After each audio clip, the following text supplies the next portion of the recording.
Have you ever noticed something strange? The lower your bank account feels, the more tempted you are to buy something. A new outfit, a nicer dinner, a luxury coffee, a phone upgrade you absolutely don't need. It makes no logical sense. If money feels tight, why do people often spend more? Because the most dangerous spending decisions are rarely about money. They're about emotion. Section 5.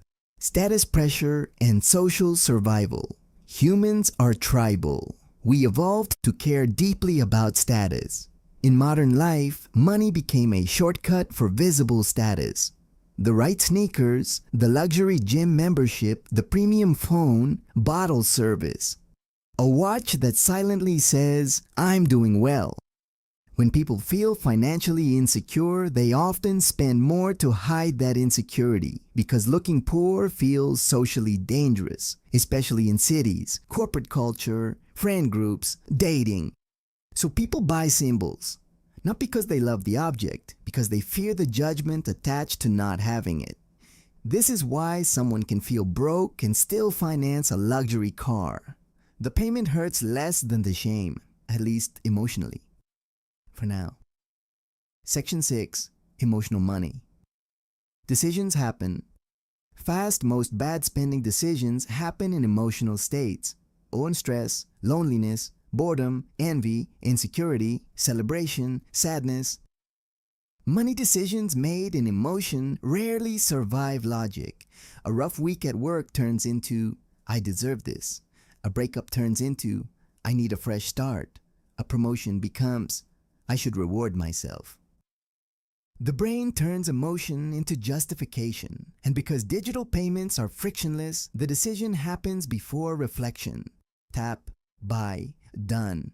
No pain, no pause, no reality. That's why emotional spending feels invisible until the credit card statement arrives. Section 7. The real reason. People spend more when they feel poor. Here's the uncomfortable truth. People spend more when they feel poor because spending temporarily lets them feel rich, not wealthy. Rich. There's a difference. Wealth is quiet. Rich is emotional. Wealth builds security. Rich buys a feeling, a temporary identity, a momentary escape from fear.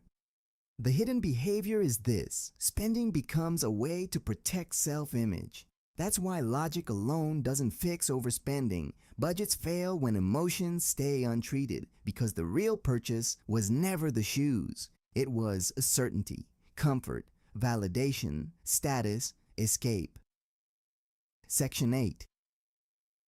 The psychology shift that builds real wealth. The people who escape this trap learn one powerful shift. They stop asking, "Can I afford this?" and start asking, "What emotion is trying to spend right now?" That single question changes everything. Is it stress, comparison, loneliness, status fear, reward seeking? When you identify the emotion, you interrupt the loop. And once the emotional loop breaks, money becomes rational again. That's when wealth finally starts compounding, not just in your bank account, but in your identity. Ending. The cruelest part of modern money psychology is that the feeling of being poor often creates the very behaviors that keep people poor. Not because people are irresponsible, because they're human. They're trying to buy relief from emotions money was never designed to solve.